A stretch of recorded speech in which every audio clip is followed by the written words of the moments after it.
Bapak-bapak dan ibu-ibu jamaah sholat fardu Aisyah dan sunat tarawih yang dirahmati oleh Allah.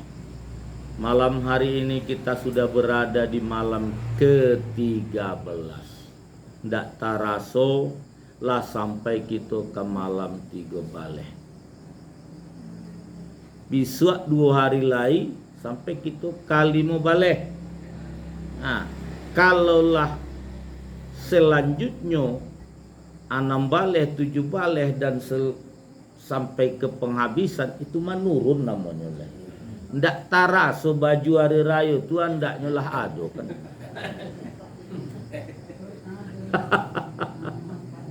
Kalau ndak lari risau anak-anak. Kalau masuk Indo.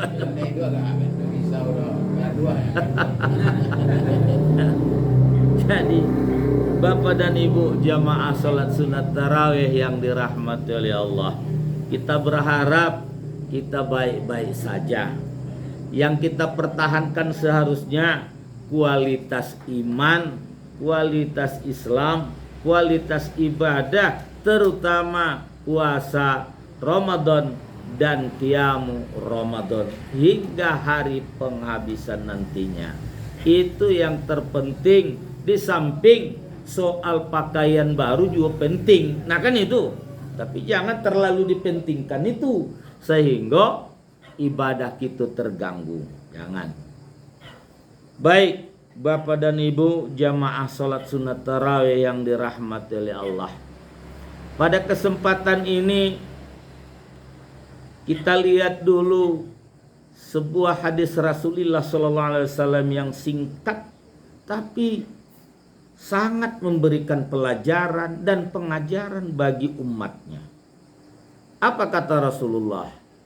Ala ukhbirukum bi aisaril ibadati wa ahwaniha alal badani as-sumtu wa husnul khuluqi.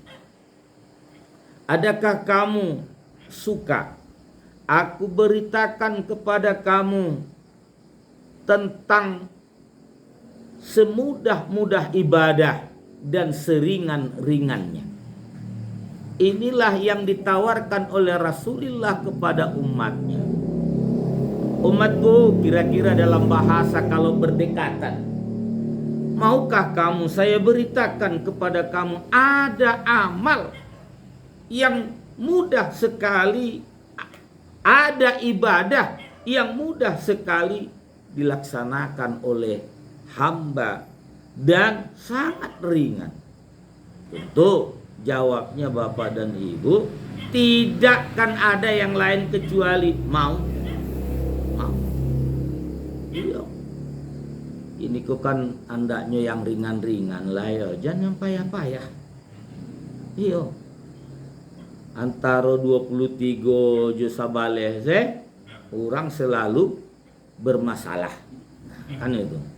Ada di satu kampung tuh masih mempertahankan 23. Mulai saja dulu apa-apa kita tetap 23. Enggak boleh diubah.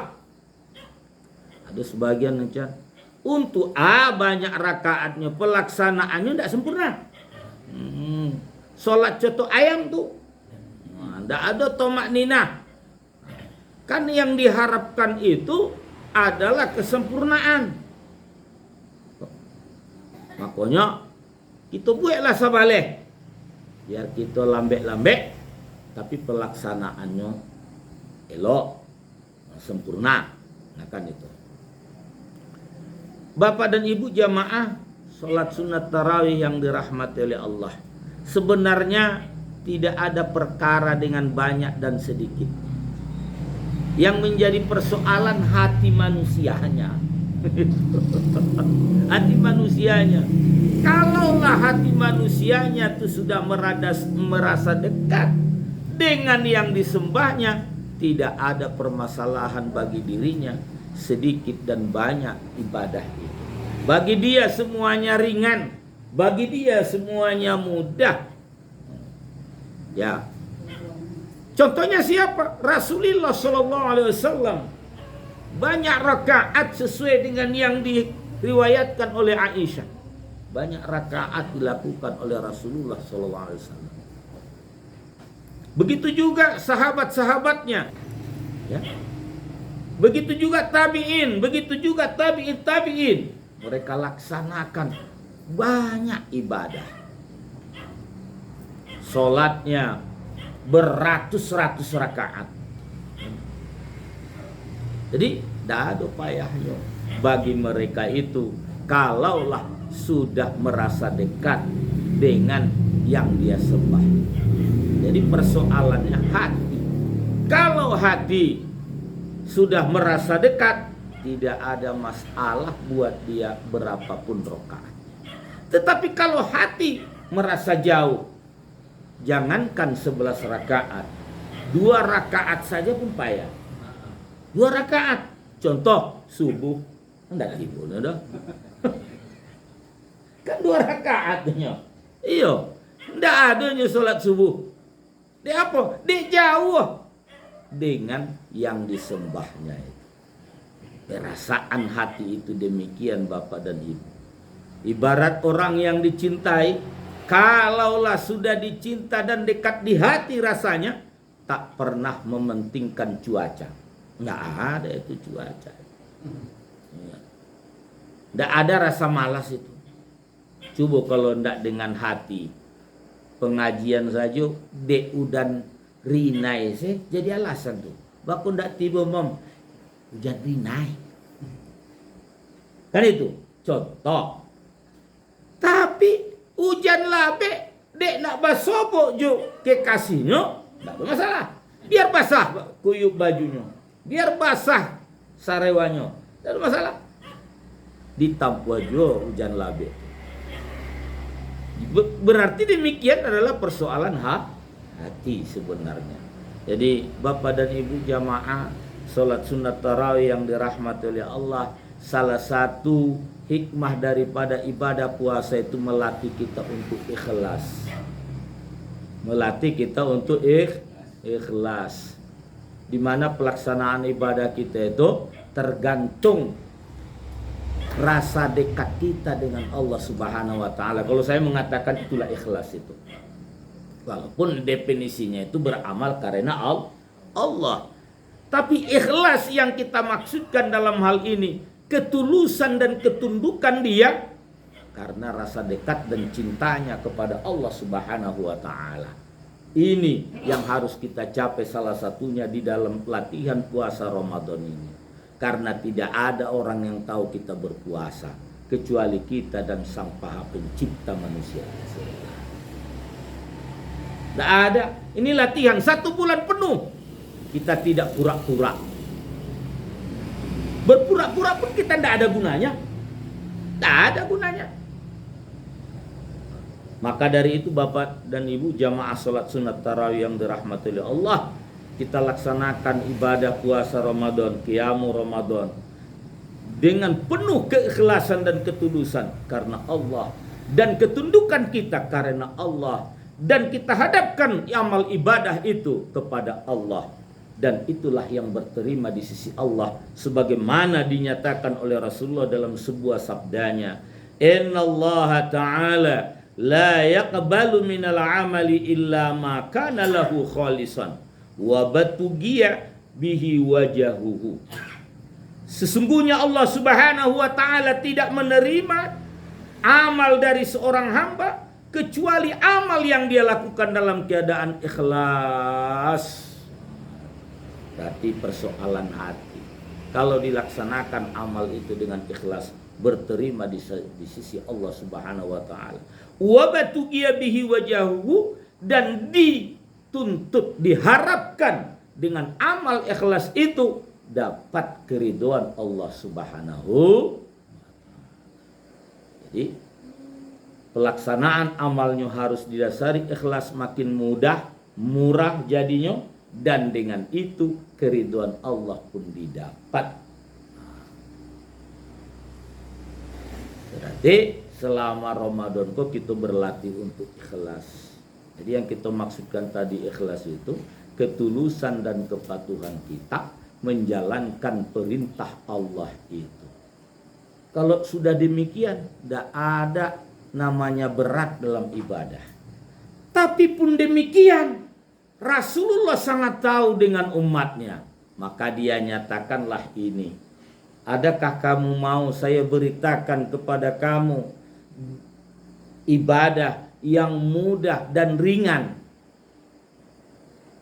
dilaksanakan oleh badan itu? Tentu jawabannya kita mau. Lalu apa itu? 2 perkara kata Rasulullah. Pertama, as-sumtu, diam. Anto, tidak bicara. Kalaupun harus bicara, mesti yang ada gunanya. Kalau tak ada gunanya, tidak perlu dia bicara. Nah, itu as-sumtu. Saat kita diam, kan itu ada dalam hati pula niatnya menjaga mulut kita ini. Allah kasih pahala dan itu menjadi nilai ibadah di sisi Allah Subhanahu wa taala. Tapi harus kita colok pulo yang namanya antoknya itu. Kalau antoknya surang, bawambui angin, galak lo surang, itu tidak ibadah.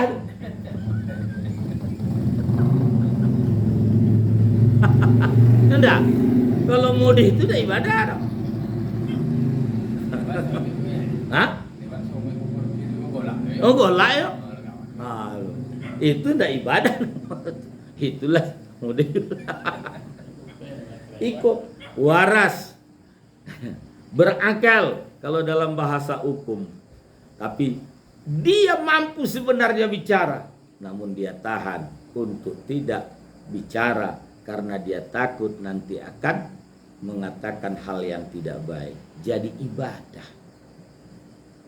Pokoknya para guru-guru kita banyak itu yang hanya assalamualaikum diucapkannya begitu masuk dalam forum tuh. Kalau memang ini tidak ada peranannya di situ, anto menyetoroy.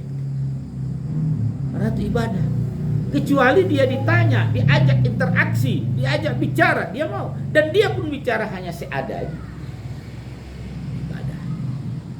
Kemudian yang kedua, tentang diam itu Bapak dan Ibu jamaah salat sunat tarawih yang dirahmati oleh Allah adalah menunjukkan keimanan yang sempurna. Sebab Rasulullah katakan man kana billahi wal yaumil akhiri falyaqul khairan aw liyasmut.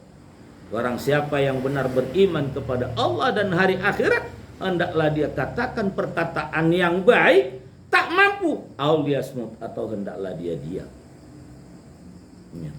Berarti berkata dengan perkataan yang baik, pilihan lainnya boleh dia diam. Kalau harus berkata tidak bermanfaat dan berguna, bagusan dia diam. Berarti diam dalam hal itu dihitung ibadah berpahala di sisi Allah Subhanahu wa taala dan mudah. Ketiga, dari diam itu Bapak dan Ibu. Jadi ada istilah orang tua-tua dulu, kalau awak melamar anak gadis, as-sukutu alamatur ridha. Itu ya. Diam itu tanda mau. Kan itu kalau kita melamar anak gadis.